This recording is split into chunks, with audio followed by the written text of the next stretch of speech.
We haven't read this page, right? No, I'm trying to go. Here. I was in the. We were on 152, page 152. 52. Further along. There. Yeah. Yeah, that's where I thought we were. Could you make it just a little bit bigger, Ken? There you go. Kim? Thank you.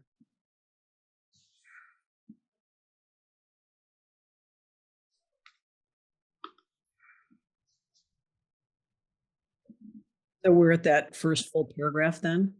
Yeah, Donna just wants to listen tonight. Okay. Sure. So it'll be and Kim and Melissa and me then, right? And Anne. I put you first.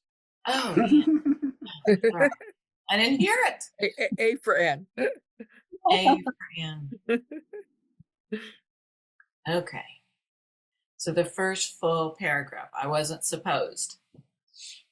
Right.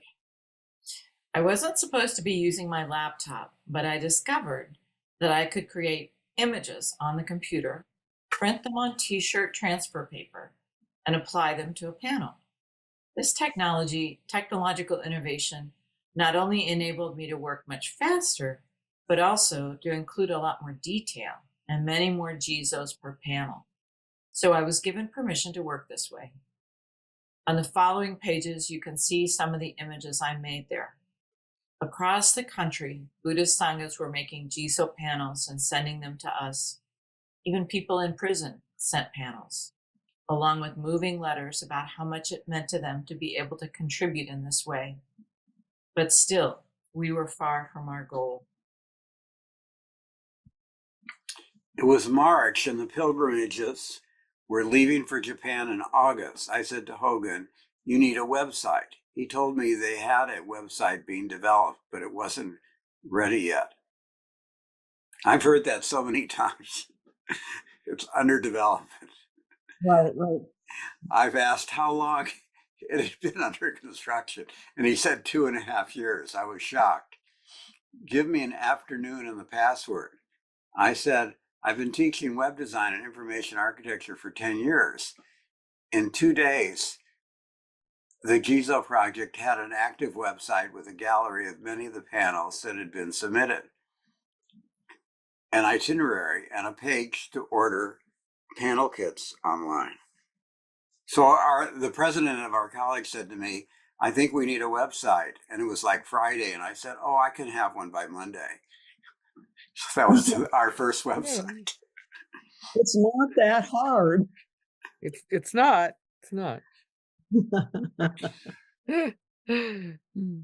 It made me so happy to be working on the website, even though it was not the menial work I was supposed to be doing. Hogan said ruefully, "Well, we protected you as long as we could." When the website launched, the project gained more visibility, went viral for those days, and GZO panels began pouring in. Soon we monks were spending hours opening packages, organizing, counting GZOs, and storing panels. Ultimately, oh my goodness, 400,000 images of GZO were submitted. That's amazing.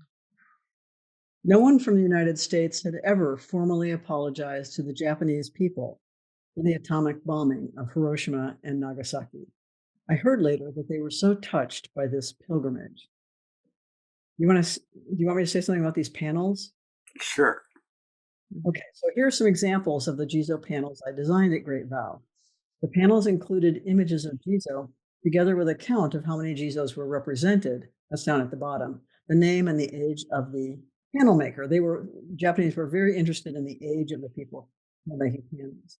So the first one was a landscape plan for a peace garden, which is a tribute to my husband's memory in our work on the landscape architecture business. It only had 12 GZOs. I think this was probably my first GZO panel. This panel presents a Dogen quote and replaces the Japanese characters with 48 GZOs. This panel represents the Heart Sutra in English and Japanese, 31 Jesus. So this is still these early panels. Now, this one, hatred never ceases by hatred, is one of my favorite quotes from the Dhammapada. Hatred never ceases by hatred, but by love alone will heal. This is an ancient thing. I don't think I ever counted all these Jesus because they go way back and get smaller, in perspective. But it was a lot of Jesus. This one, the New York Times front page from the time when they dropped the atomic bomb, and I replaced all of the text characters in that story with 2,100 units. They were very tough. And then this is a list of the wars since 1900. And at the time of this panel, there had been 115 wars, and so there's a Jizo for each one. So anyway, those are the Jizo panels that I made anyway. Chosen also hosted an annual Jizo ceremony for anyone who had lost a child, had an abortion, or even felt they had lost their own childhood. While I was a resident, I met a couple who had traveled from San Francisco for the ceremony. They had had 7 miscarriages, giving birth to a healthy baby girl, now 3 years old. But they had never had a ceremony to mourn those 7 lost lives. Another couple arrived, a woman and her friend who was driving over as support. But on the way, he realized that he had had girlfriends who had abortions, and so he too joined the ceremony. First, everyone had about an hour in the workroom with fabric and craft supplies. They could create anything they wished to honor the loss, but Chosen also showed how to make the small red bib caps to place on the statues in the Jizo garden, a traditional practice in Japan. Some people included pockets for photos, messages, names, or remembrances. After an hour or so in silence, we proceeded out to the garden in the forest, where Jizo statues were placed in different locations on a winding path. We had a short service, and then each person was free to wander and find the Jizo statue, the place that they had made. They could stay as long as they wanted in silence. The forest was lush with new leaves, dappled with sunlight, and it was utterly quiet there. It was so moving to be part of that ceremony. Afterwards, there was a lunch in the cafeteria, and people spoke about their losses, about how much the ceremony had meant to them. Much later, when our Sangha member Judy Myers lost her beloved son, we were inspired to begin to offer an annual Jizo ceremony at Appamada. Photons. One afternoon, sitting outdoors between zazen periods, I was looking into the setting sun, the meadows below falling into dusk. I had narrowed my eyes a bit from the sun's rays, and my mind was a blank. I distinctly felt, rather than heard, light calls to light. I was struck by a realization. Everything is made of photons. Everything is created from light. A carrot transforms light into solid form, but without light, it would not exist. A table, a deer, the grasses, all light. And of course, us. Returning to the zendo, I saw that the altar was made of light. The monks, sitting on their zafus, were candle flames, not bodies. Why do they think they have problems? I wondered. It was not a mystical insight, but ordinary, obvious, even scientific.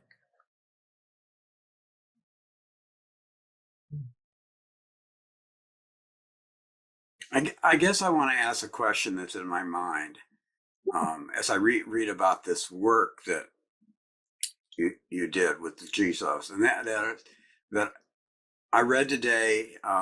It's in the introduction for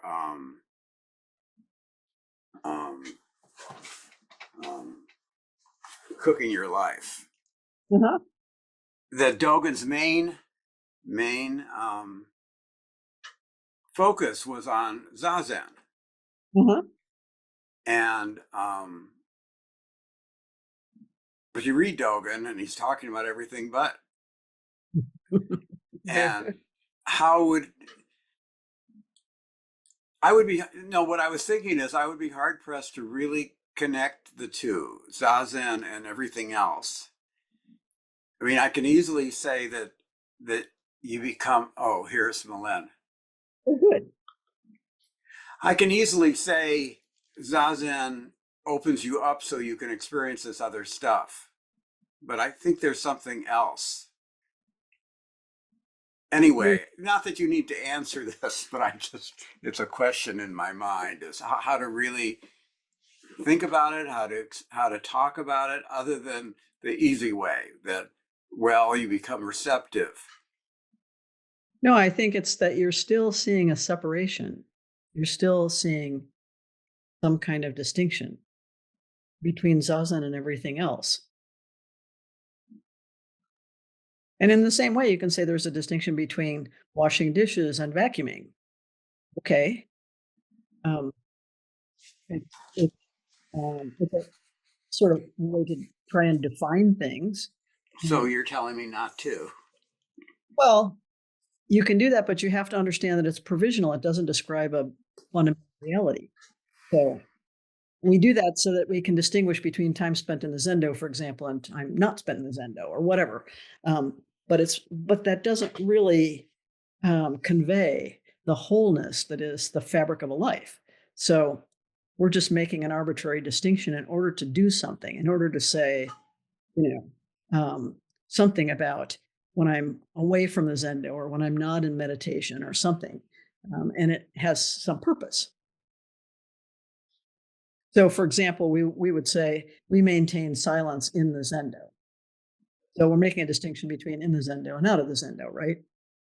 But in the whole life, that isn't a meaningful distinction other than that, it's just provisional. That's why I often say everything always comes down to definitional arguments. What is Zazen?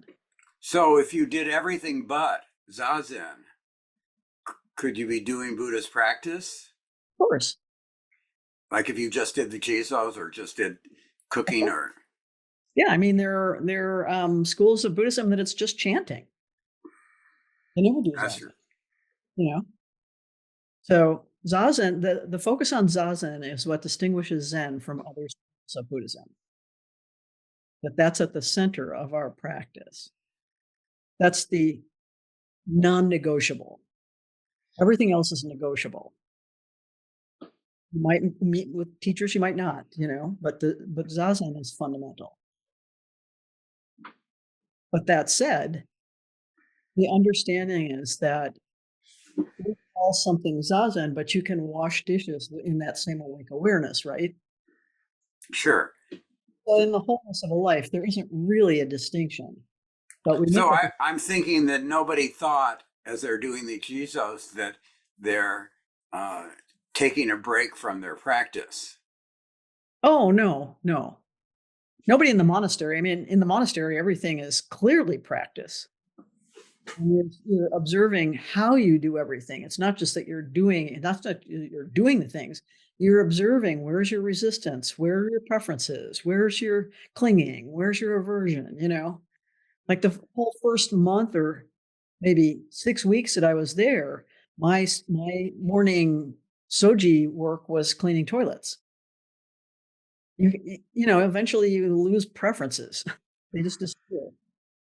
So, but it makes them visible. And so that's what's useful because there's nothing else to distract you from that.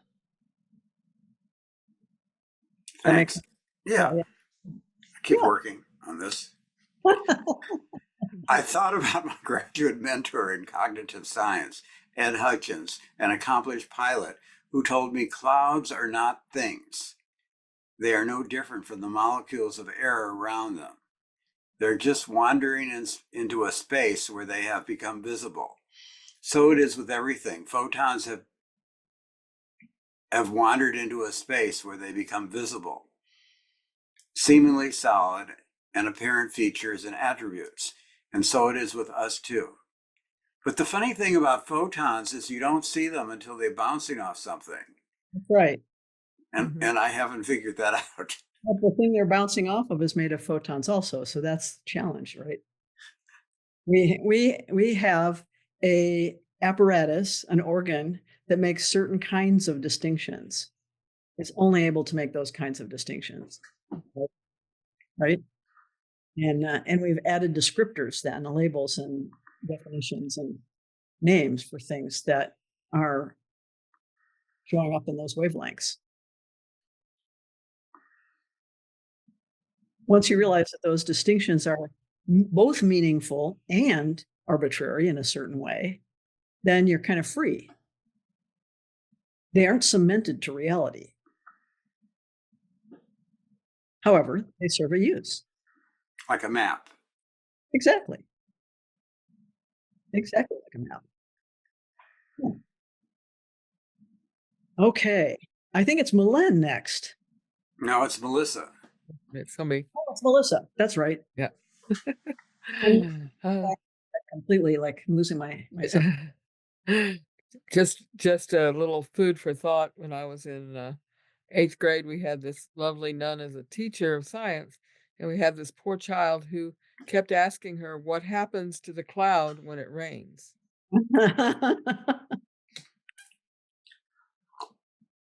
I mean, it's a great thing to think about. Did she answer? She tried, God bless her. She tried. Okay. The poor girl never understood. Maybe she lived in a little bit different reality. I don't know. Anyway, breakfast at Great Vow. Chosen often gave a natural history lesson at breakfast using found materials. She was a true, fearless curiosity. We would be eating our oatmeal and fruit at the long table together, and she would teach us. Here are some of my notes. Today, Chosen provided articles about possums for us to read, and then told us she had found a dead possum in the road. She had she and Ben, a medical student visiting Great Vow, had dissected it. We were to go and take a look and also a smell. She said, that is what you will smell like after you have been dead for 3 days. Breakfast here is not for the squeamish.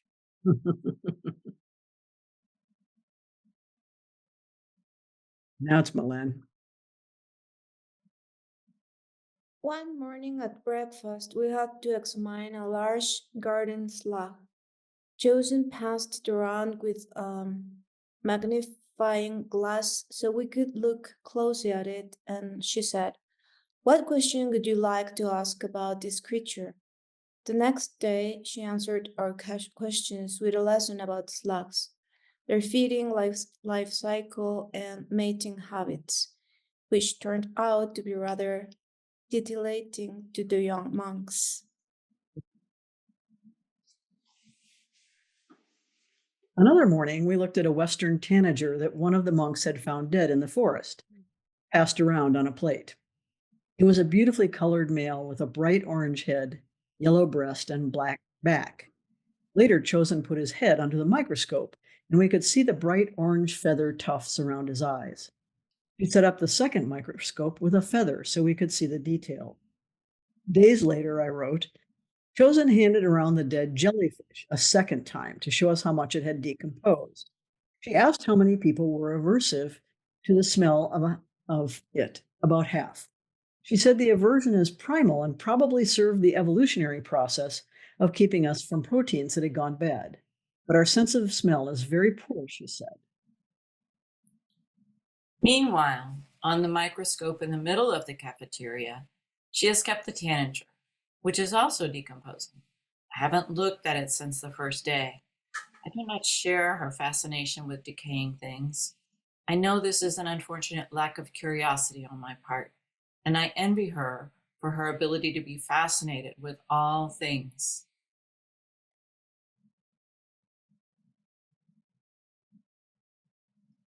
It seems like she was also doing the thing of like walking in the charnel grounds and becoming Yeah, more okay. You'll see. A week or so later, someone noticed the long dead tanager still under the microscope in the cafeteria was moving. There was some speculation about resurrection from the dead until we noticed that the reason it was moving was that it was full of maggots. This was close to the last straw for me, but Chosen was delighted. They are cleaning out the insides, she said. Yeah, but there were literally thousands of them. She said that after Hiroshima, the burned and injured had maggots in their flesh, but since maggots only eat dead flesh, they cleaned out the wounds and left them with only healthy tissue. Apparently, this treatment is making a comeback, especially in poor countries. The dead jellyfish were under the original microscope, where you could see a beautiful rainbow of cells.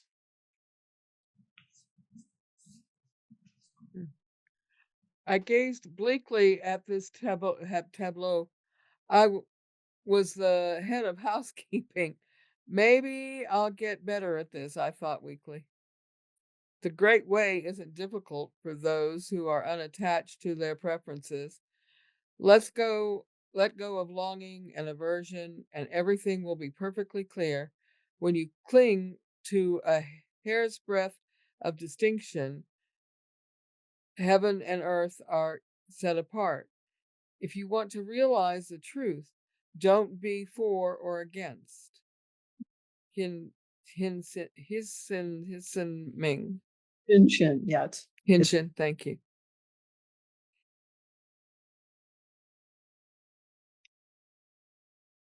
Parinirvana session. In February, Chosen led a session based on the Parinirvana Sutra, the sutra that tells the story of the Buddha's last day and death. In the Buddhist tradition, Parinirvana means nirvana after death, which occurs upon the death of someone who has attained nirvana during their lifetime. Parinirvana means there is no karmatic residue to carry forward into another existence, like a candle that has used all of its fuel and burned completely. Such a life simply goes out. I wrote at the start, the thing I love about sessions here and in daily practice is that there's outdoor walking meditation once in the morning and once in the afternoon. To be outdoors, to have only the sky overhead and the grasses underfoot, laced with glistening spider webs and adorned with daisies, to hear the tree frogs in the firs, the rumble of trucks on the road below, to feel at the same time the warmth of the sun on my face and the chill breeze caught in the sleeve of my robe, to drop away all thinking, all confinement of the built world, and just stand upright in the world. This is a great gift. It was a session of great clumsiness for me. Awkwardness with the kesa, with my robes, with my orioki, spilling pea soup on the rakusu, my worst nightmare realized. General physical klutziness. It was exasperating, but not a cause of self-rage. The session was profound, and I had weird experiences with it. Chosen led guided meditations. She asked us the first night to imagine, as vividly as possible, that we would die by the end of the week, and there was no way to communicate with the outside world or to leave.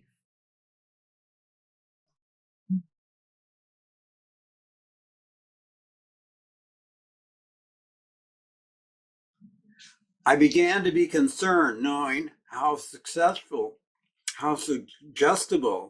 the body mind is. The next night, she led a meditation in which we experience our own death as if watching it from a little shift in the potassium in our body that leads to pangs in the heart, and then we drop over dead. People noticing and coming forward to help, calling 911, the paramedics coming and administering CPR, but to no avail. What happens when our body is taken away and washed and prepared, the funeral, what happens to the body, to the people who care about us a few days later, a few weeks later, a year later, 5 years, 10 years, 100 years, 1,000 years.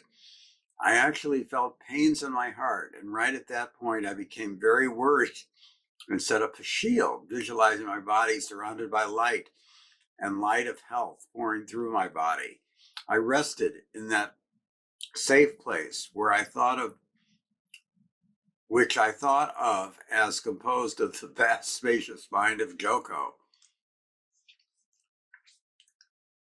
the boundless compassion of Flint, and the wisdom of my own experience. There I felt strong and whole.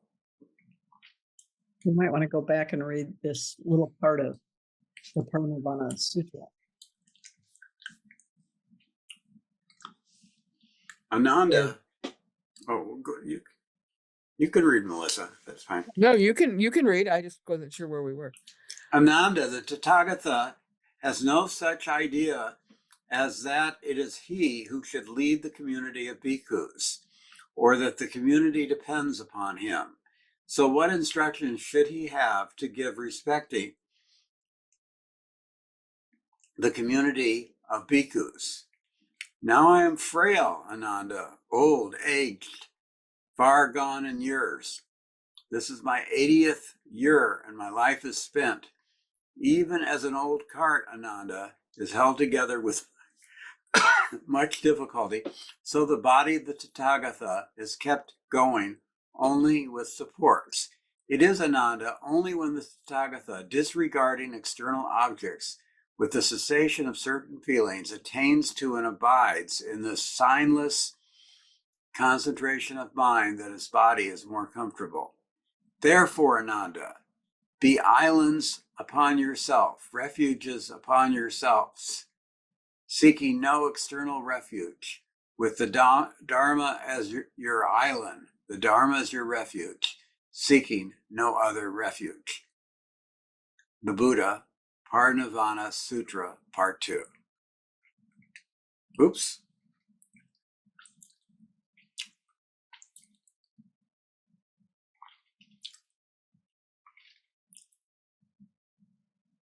We're on the next page. Yeah. Yeah, there. So that first paragraph chosen. Oh, Melissa? Okay, Chosen. Yeah, chosen was also reading. Okay.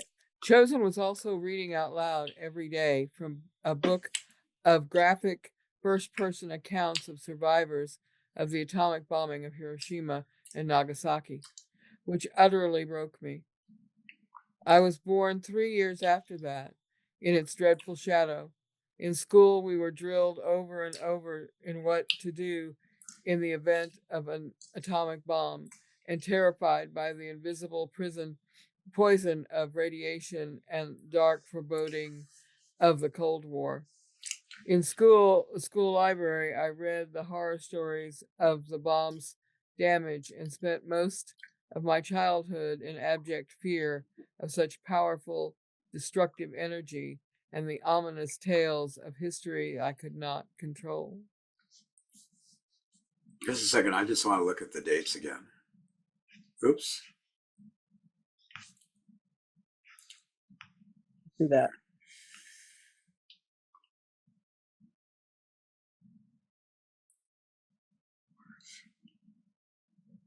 I was born in June of 46.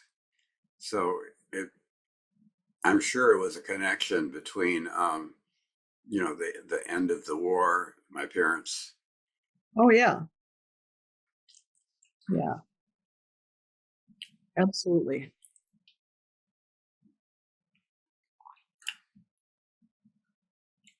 Okay, Malen. I lost place. We're here, aren't we? This is what made this session so shattering. Yeah.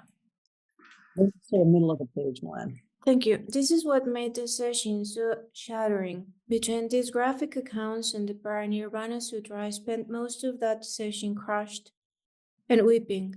I could see that so many of my thoughts were fear-based, and I could see that they were merely thoughts, but I still could not quite tell what Chosen actually intended. She leaned close to me in Zazen and said ferociously, You must die.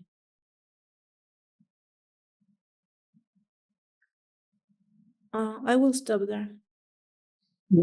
Okay, later, when I told her about my resistance, she said, I wonder why. And I answered, because of course the self does not want to die. She said, just meditate on that, become death. Again, I could not tell whether she actually wanted me to die.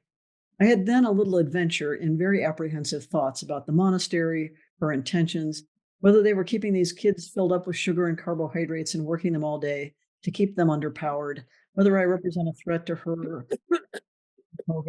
In another sanzen, she told me to keep in mind my skull, 1,000 years from now, resting on a prairie with the wind blowing through the eye holes. So all of these manic, crazed, fearful thoughts arose. I recognized them, and I could let them go. Partly I realized I am a strong person, strong enough to get myself out of a truly dangerous situation if it should turn out that way. Partly, I just aroused my curiosity about Chosen as a person and as a teacher. Okay, we should go to do these two quotes on the other page. Okay, and further bhikkhus, if a bhikkhu in whatever way sees a body dead 1, 2, or 3 days, swollen, blue, and festering, thrown into the charnel ground, he thinks of his own body thus: this body of mine, too, is of the same nature as that body, is going to be like that body, and has not got past the condition of being like that body. Thus, he lives contemplating the body in the body internally, and clings to naught in the world. Thus also, O bhikkhus, a bhikkhu lives contemplating the body in the body. The Buddha Satipatthana Sutta. The 5 remembrances. I am of the nature to grow old. There is no way to escape growing old. I am of the nature to have ill health. There is no way to escape having ill health. I am of the nature to die. There is no way to escape death. All that is dear to me and everyone I love are of the nature of change. There is no escape from being separated from them. My deeds are my closest companions. I am the beneficiary of my deeds. My deeds are the ground on which I stand.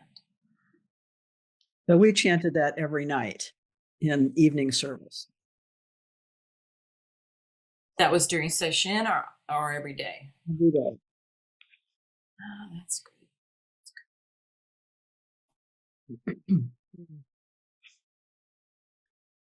Okay, we're at the top of this page. Yeah.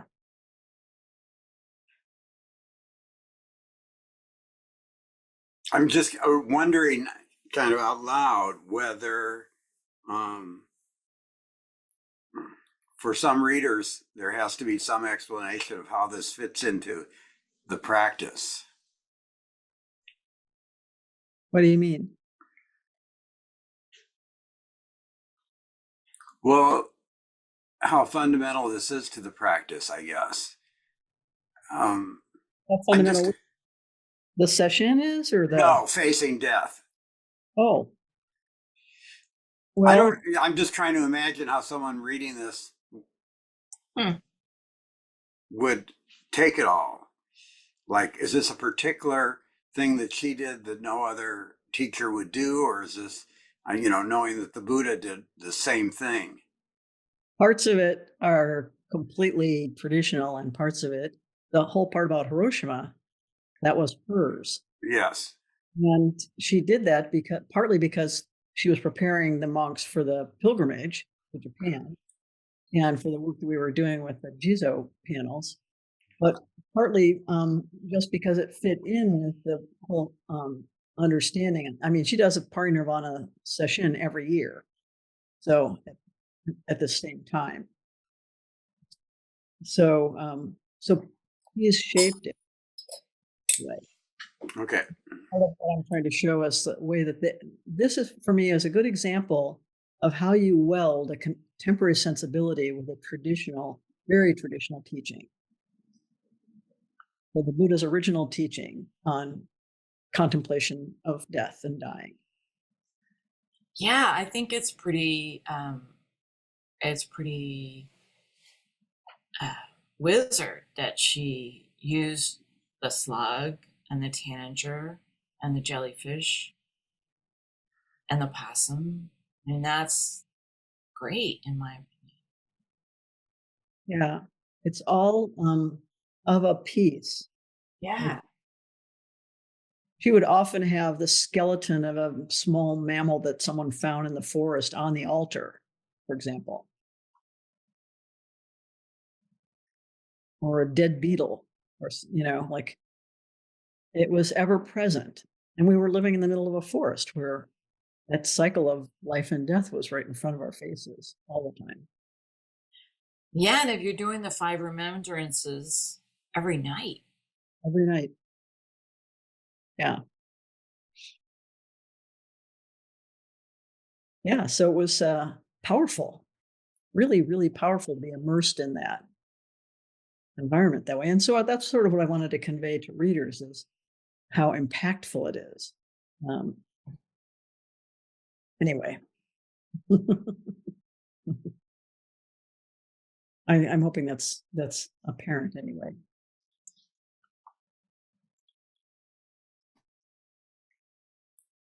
Should I read now? She is strong, powerful, and observant. She would sit in meetings sculpting the fine detail into clay forms of the Jizo statues while listening. It was hard to tell how closely she was attending because she usually said very little.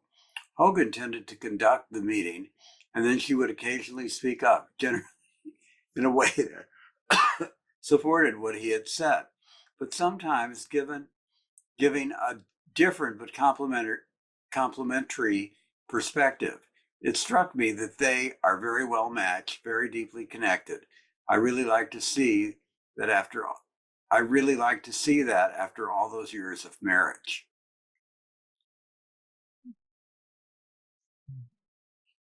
As the timekeeper, I was very strictly regulated by the clock. Since I was the one responsible for waking everyone up in early morning, sounding the han to bring them for zazen, sounding the wiggle bell, the Kinhan. kinyan bell, the dashio to bring folks in from outdoor meditation.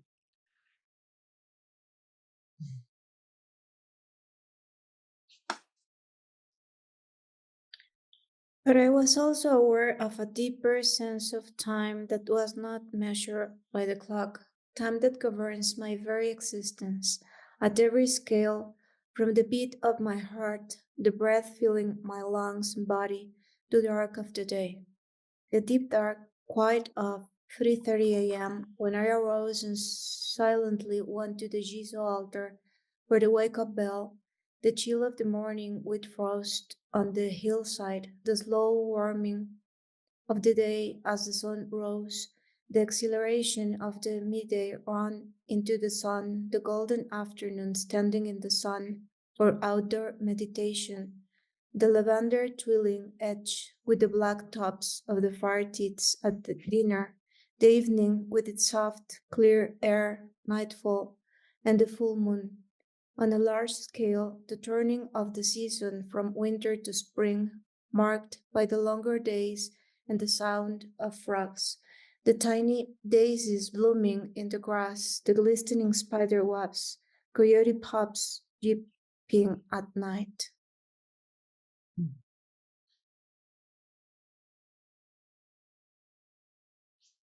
So I'll read this little part under the photo. Living in the monastery is living in a precious world, a world of attentive care, but it is only a heartbeat away from the rest of our existence.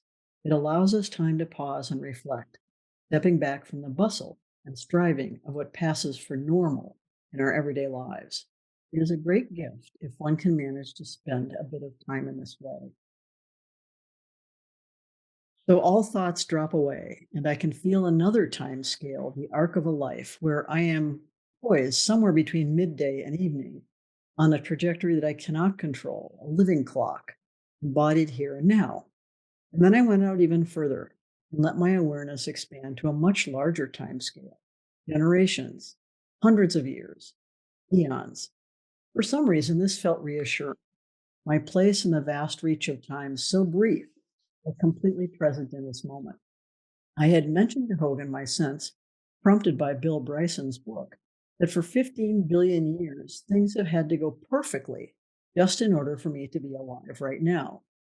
As Bryson says, we have been all these incarnations over time, from single celled creatures, fish, amphibians, reptiles, and so on.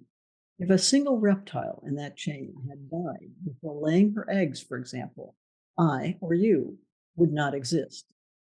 Hogan had murmured something about, yes, we are the crown of creation, but I didn't have that in mind. Rather, I saw that it is true of everything that exists now in this moment, that they are the product of the entire history of the universe.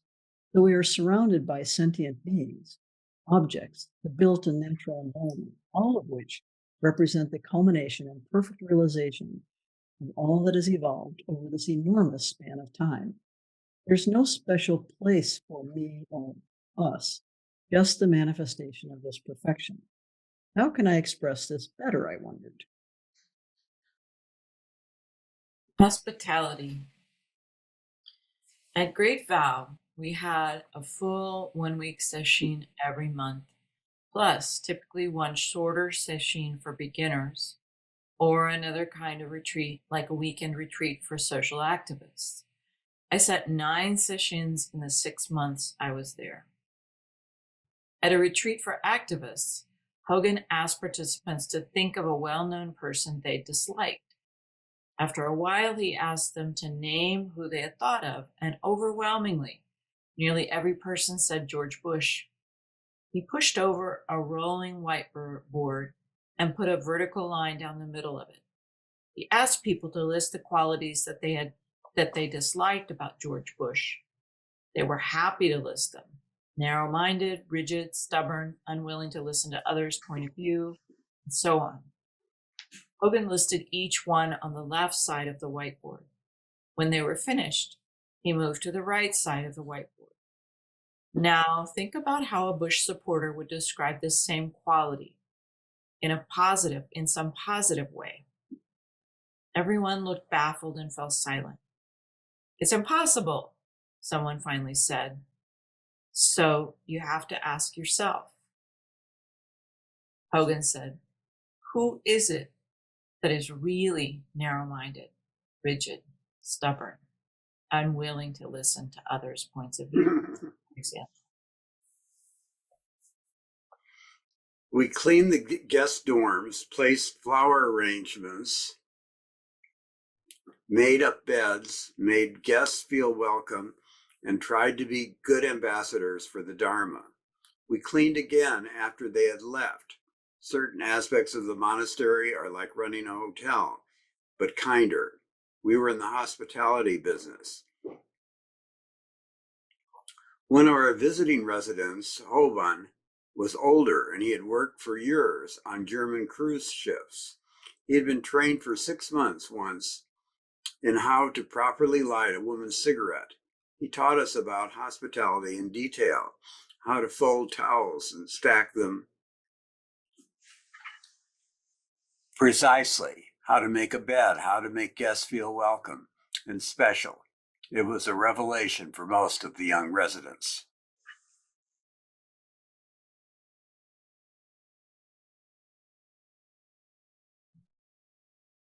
He would be the resident assigned to bring my meals during my solitary retreat.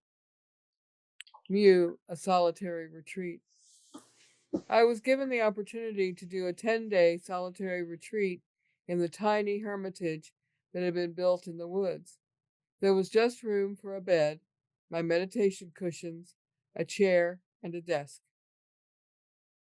I had to work on the koan Mew and see no one but Hogan, who would send for me at random, unexpected times daily. I would have to quickly dress in full robes and appear before him and present my best response to the koan. My meals would be brought to me. I was to use monastery bathrooms and showers when no one would see me. I was to remain invisible. I was free to walk on the forest trails or even visit the tea table when the residents were not likely to encounter me. Just focus on mute, day and night. The forest was beautiful, lush and green, and my little house was peaceful. But I struggled with the koan hour after hour. I shouted it in the forest. It permeated my sleep. I woke up with it, meditated with it, sat in the midst of its silence. I was meditating 12 hours a day. Mu, which is not the negation of no, but the emptiness of all being, the undoing of thought, plans, stories, memories. Mu, the ungraspable. We should probably read this koan, which is on the facing page.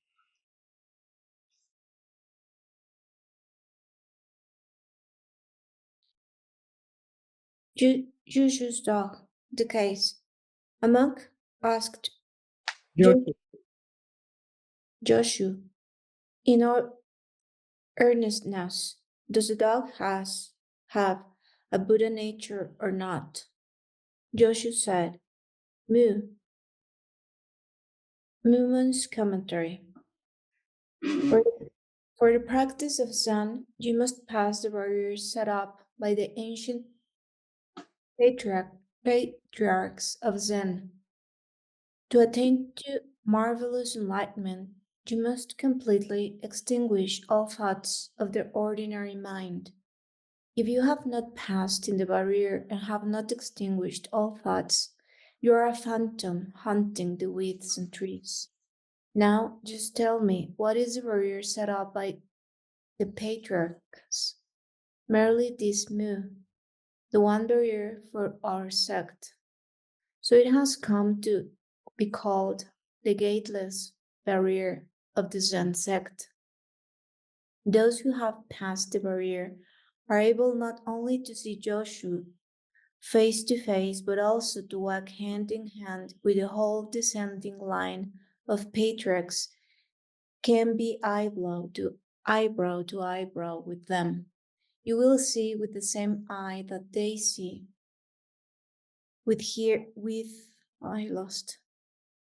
You will see with the same eye that they see with. Hear with the same ear that they hear with. Couldn't it be a wonderful joy? Isn't there anyone who wants to pass in this barrier? Then concentrate your whole self into this mu, making your whole body with its 360 bones and joints and 84,000 pores into a solid lump of thought. Yamada Koun, The Gateless Gate, classic book of Zen koans. On the third day, I was struck down by a thought. You had 1 year on leave from campus, and you chose to do this instead of spending this 6 months in Chicago with your son, your only child. These are the decisions that reveal who you truly are, the choices that define you. Look at what you've done. What kind of person are you? It was a crushing realization. I dropped to the floor as punishing waves of shame and grief pounded me. I've never experienced such a totalizing, bleak despair. I don't know how many hours passed. I was being crushed. At some point, I recalled the antidote to despair is curiosity. I couldn't bear to turn toward this bleak darkness with curiosity. But everything is impermanent, I thought. Even the profound depression and darkness must eventually be something else at some point. Tomorrow, next week, in 5 years. I can be curious about what it turns into, when it changes to something else? What is that transformation? What makes that shift? I thought maybe if I could find out, I might be able to help others in this same place. But I was too late. The darkness had completely evaporated, and I was just sitting there in a little house in the forest on a spring afternoon. That was when I knew, certainly, friendly curiosity is the universal solvent. But still, I felt a kind of weight on me when summoned to Sansen with Hogan. He was remote, severe, cool in rejecting my attempts to resolve the koan. I found the situation too much like an emperor summoning a village woman to entertain him. It was an ancient, demeaning power dynamic played out in a Zen form, and I found it psychologically, emotionally, and spiritually oppressive. The koan seemed beside the point, just an occasion for the ritual humiliation of being sent back to my hut, a failure again. I think that part of the solitary retreat was a mistake, and I never had the slightest inkling that the koan, about the koan. I should have left it. I should have been left alone.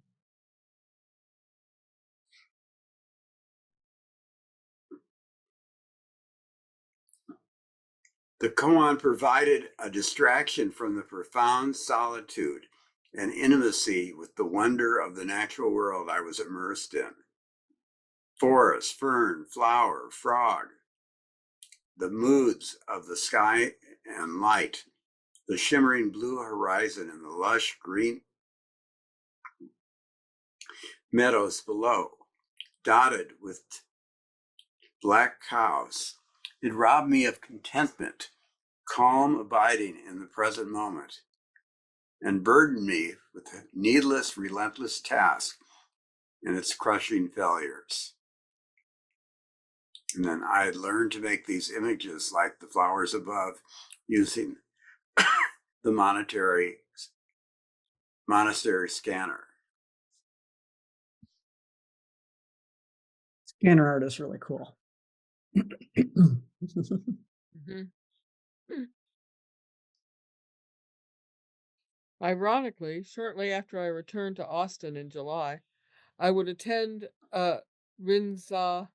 session, thank you, at Austin Zen Center with Roko Osho.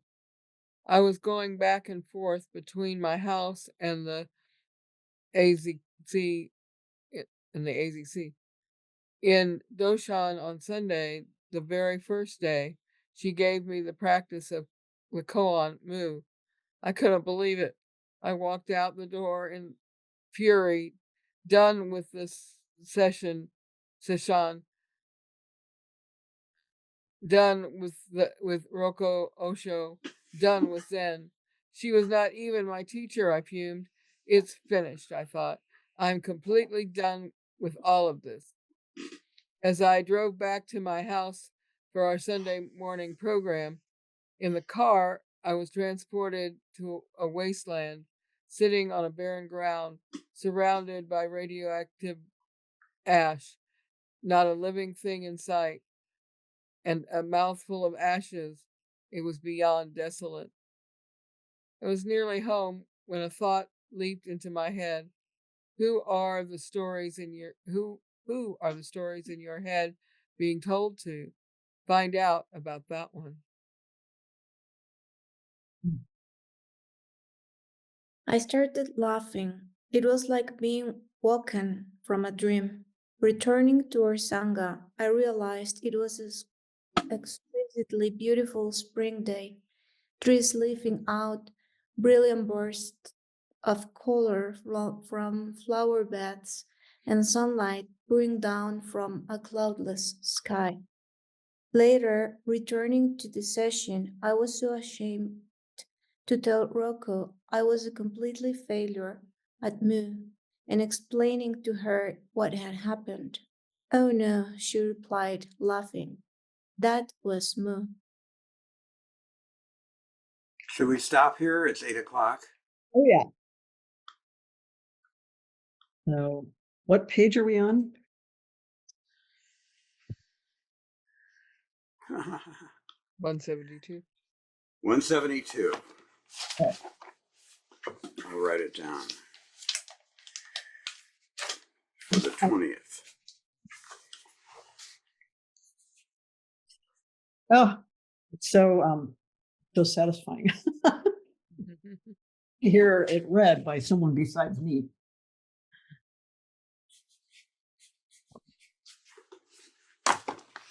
Okay, we'll have a little writing time and this, whatever you, it doesn't even have to be about this, whatever you would like to express.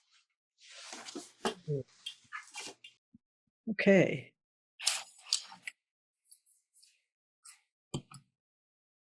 So I can share because I never share. Please do. Thanks too. It's kind of short and choppy, but I was thinking about your koan and thinking about working with the koan. So I wrote trying, wanting, trying, wanting. What is on the other side? Wanting, trying, other side, not here. Wanting. Trying will bring me to the other side. Wanting more, else, elsewhere, else, other, beyond, in a foreign land. Trying, being, wanting, being else, in a foreign land, far away from here, being else. Here, being, wanting, being, elsewhere, elsewise, being other than just this. Wonderful. That was beautiful. Thank you. I did the etymology of else. It struck me as I wrote it down the first time. What an amazing word. Yeah. And one of the etymology things said in a foreign land. Yeah. It's very interesting. Elsewhere. We don't say else when. Yeah, else whence. They have all kinds of contractions. Yeah. That's wonderful. Thanks for sharing.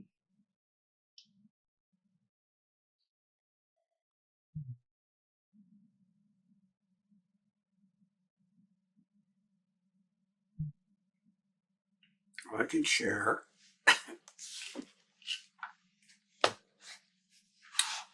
I felt that I was there and appreciated fully Chosen's indoctrination about death. I was a little disappointed about the Moo retreat. It seems like even in retrospect, it was believed to be ill constructed. And maybe it was, even as it was giving Peg a traditional experience.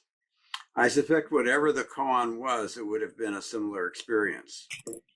I did a similar retreat with the koan, what is it or what is this?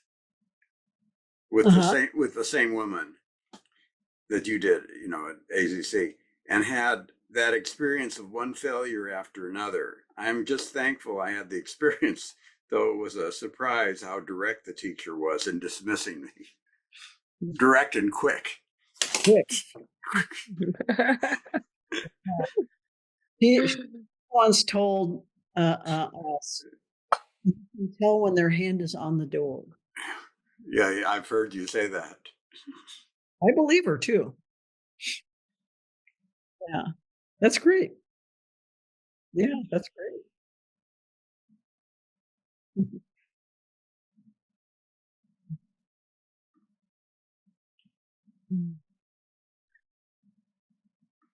When you I did, can. just one more thing. When you, Oh yeah. I was a little confused. I read on and saw that you hadn't left yet, but I was a little bit thinking, reading when you talked about your having the moo again, that was the end of Right. the monastery. I don't know how you can navigate that and whether that matters. That's what the next sentence is about, actually. Mm. the next sentence after the one where we finished. Yeah. Go on, Melissa. Oh, no, I was going to say I can share, although mine is not directly related to what we've been reading. Sure, So I don't know. sure, absolutely. Okay. Let me pull it up. Where'd it go?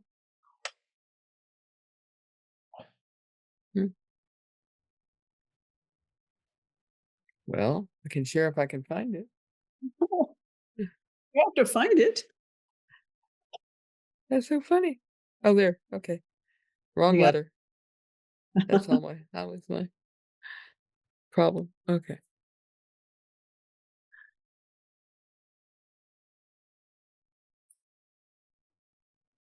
I've been so engrossed in my own family history that I've let my mind leave the other side of the war buried.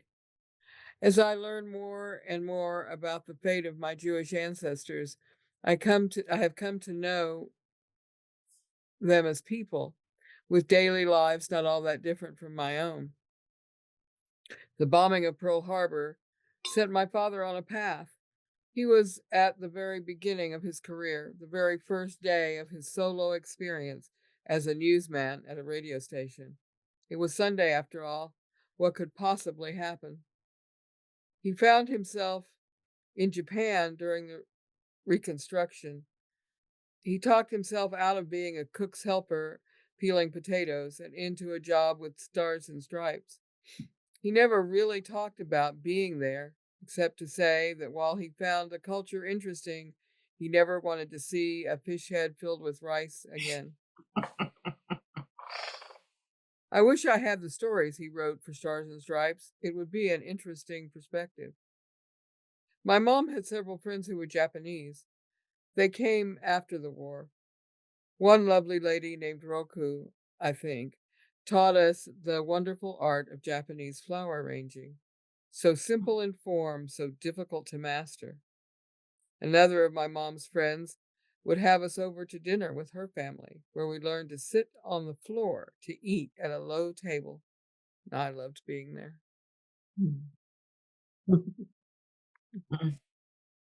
That's wonderful. Why can't you find it? What he wrote? The stories, yeah, I'm sure. We have started looking for them. I'm sure there must be copies of Stars and Stripes somewhere in the great They'll bureaucracy of stuff. So we are looking. I have a friend who's a genealogist, and she is amazing at finding things. Yeah, I can't imagine that they're not archived somewhere. Yeah, I think so too. so great to find. Mm. Yeah. He was a wonderful writer. Mm. Yeah, that's historic. Mhm. What an event. I mean, just happened to be working on a Sunday where nothing is supposed to happen.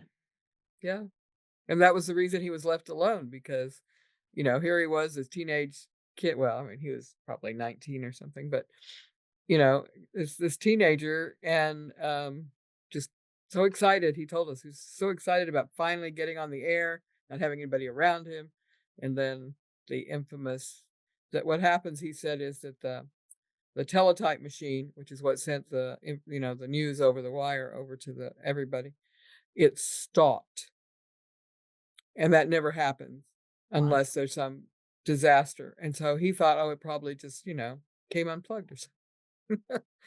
And then he went to pull the thing and saw what had happened. Oh, what an experience. Mhm. Mm. Mm, amazing. Wow. Mm. Well, I'll share what I wrote. Um, Hearing this section of the book, I'm struck again with how powerful these experiences were for me. I wonder if that is conveyed to readers and whether it is of interest. I pulled nothing back in this chapter and tried to be a truthful witness to what actually happened. But I also do not want to be unkind. I don't know whether that is clear or how the folks at Word Wow might think about this chapter. Just because you know something, it doesn't necessarily mean you have to say it. That can get even toddlers in trouble. So it may turn out that some things should be edited out, even if I think they convey some important dimensions of that experience. But it's hard for me to judge. I don't have a third person perspective. Is honesty really the best policy? Meanwhile, I just have to keep going with this adventure and see where it leads.